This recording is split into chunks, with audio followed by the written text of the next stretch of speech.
আসসালামু আলাইকুম প্রিয় সম্মানিত আফতাবনগরবাসী এবং আমার সবাই আমার প্রতিবেশী এবং আমার ভাই এবং বোনেরা সবাইকে আমার অন্তর থেকে আপনাদেরকে দোয়া কামনা করি এবং আমার পরিচয় দিই। আমার নাম মোহাম্মদ নুরুল ইসলাম। আমি এ ব্লকে থাকি। আমার বাসা নম্বর 21/A, রোড নম্বর 2। আসন্ন সোসাইটি নির্বাচন নিয়ে আমি দু একটা কথা বলতে চাই, সবাইকে একটু অবগত করতে চাই। এই আসন্ন নির্বাচনে যেন আমরা সবাই ভোটার যারা আছি, অনেক প্যানেল তারা ইলেকশন করবে, এটাই স্বাভাবিক। কিন্তু আমরা দেখব যে ব্যক্তিটা যোগ্য এবং সৎ এবং কর্মঠ, আমরা সব কিছুর বিনিময়ে তাকে আমরা তাকে ভোট দিব। এটা আমরা অঙ্গীকারবদ্ধ হব। যেহেতু আফতাবনগর এই পর্যন্ত রাস্তাঘাট, এই যে বর্ষাকাল পানি সব রাস্তাঘাট ডুবে যায়, আমার ভাইয়েরা বা বোনেরা কোনো সময় মসজিদে যেতে পারে না এবং বাজারে যেতে পারে না, এবং অসুস্থ রোগী, খুব সংকটাপন্ন রোগী হঠাৎ করে হসপিটালে নেওয়ারও কোনো ব্যবস্থা থাকে না, যেহেতু জলবদ্ধতা রাস্তাঘাট। আফতাবনগর এলাকাটি প্রায় 20-25 বছর যাবৎ আবাসিক এলাকা হিসাবে রূপান্তরিত হয়েছে, কিন্তু সেই অনুপাতে আফতাবনগর এলাকাটি ঠিকমতো বাসযোগ্য হয়ে ওঠে নাই। এখন তো প্রতিনিয়ত মশার কামড়, প্রতিনিয়ত ব্যাটারি দিয়ে রিক্সাওয়ালা অ্যাক্সিডেন্ট, প্রতিনিয়ত মানুষের যানজট এই যে মেন গেটে, তারপর কোথাও কোথাও বিজলি বাতি, কোথাও কোথাও যেগুলা বিদ্যুতের যে পিলারগুলা লাগানো আছে, ম্যাক্সিমাম জায়গায় লাইট নাই, অন্ধকার থাকে। এই অন্ধকারের ভিতরে কিছু দুষ্ট প্রকৃতির ছেলেপেলে তারা বিভিন্ন নেশাদ্রব্য তারা গ্রহণ করে এবং এলাকার পরিবেশ নষ্ট হয়। একা তো আফতাবনগর সোসাইটির বর্তমানে যেই নিরাপত্তা কর্মী যারা আছে তারা খুবই দুর্বল প্রকৃতির। তারা এই সমস্যাকে তারা সমাধান করতে পারতেছে না,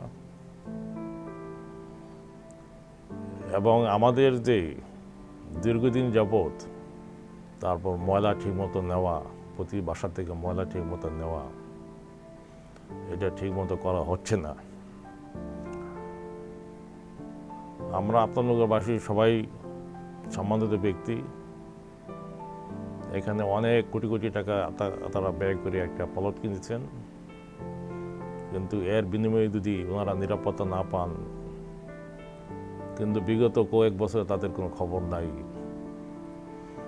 কোনো ওষুধ দেয় না, কারোর সাথে যোগাযোগ নাই, বা কোনো স্বাস্থ্যসেবা নাই, বা মানুষের দাঁড়িয়ে তাদের যাওয়া আসা না, মানুষের সমস্যার সমাধানের জন্য তাদেরকে পাওয়া যায় নাই। এখন নির্বাচন আসন্ন, এখন সবাই তৎপর। এটাকে আমি বলবো যে ভোট ব্যাংক তাকে ভারী করার জন্য তাদের এই তৎপরতা, এটা আমি নিতান্তই এই মন মানসিকতা আমি নেগেটিভভাবে দেখব। কারণ যদি সৎ মানুষ যদি থাকতো, তাদের মানসিকতা ভালো থাকতো, তাহলে অনেক আগে থেকে তাদের করার দরকার ছিল, কিন্তু তারা তা করে নাই। দু একটি কথা বলি, আপনারা সবাই জানেন, কেউ না কেউ হয়তো কথাগুলো বলতে হবে। সোসাইটি যারা নির্বাচিত হয়, সোসাইটি চালায়, কিছু মিটিং হলে, কিছু যদি চা নাস্তার আয়োজন করা হয়, সবাই কন্ট্রিবিউট করে, কিন্তু এখানে কেউ কন্ট্রিবিউট করে না। এটা আমাদের টাকা, যারা ভোটার, আপনাদের বাসীর টাকা এখানে গচ্ছিত আছে। এই টাকা দিয়ে তারা হল রুম ভাড়া করে, তারা বিলাসবহুল খাওয়া দাওয়া করে, বিভিন্ন অকেশন করে। তো এটাকে তাদের, আমরা যারা ভোটার যারা আছি তারা এই টাকা কোত্থেকে খরচ করছে, এটা আমরা কেন এইভাবে খরচ করবো, এটা তাদেরকে কৈফিয়ত দিতে হবে। আর গরুর হাট দীর্ঘদিন যাবৎ চলতেছিল, নাম নাই বললাম, কোনো একজন ব্যক্তি গরু হাট বন্ধ করেছেন। ওই ব্যক্তিকে ওনাকে আমি ধন্যবাদ জানাই, কিন্তু সোসাইটি গর্ব করে বলে যে এটা আমরাই করেছি। তারা অহেতুক, তারা নিজেদের গর্ব করার জন্য তারা অনেক কিছু মিথ্যার আশ্রয় নেয়। যাক, আমি বিশেষ কিছু বলবো না।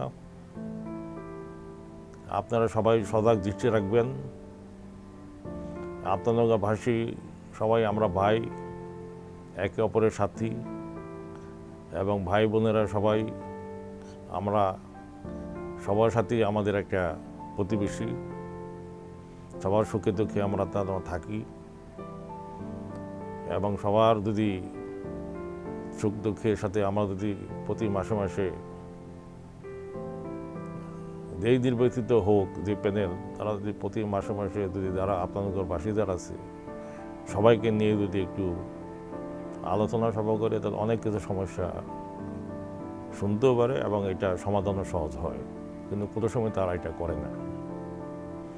একটু কথা আছে, সবাই মিলে করি কাজ, হারি জিতে নেহিলাজ। আমরা সবাই যদি একত্র হয়ে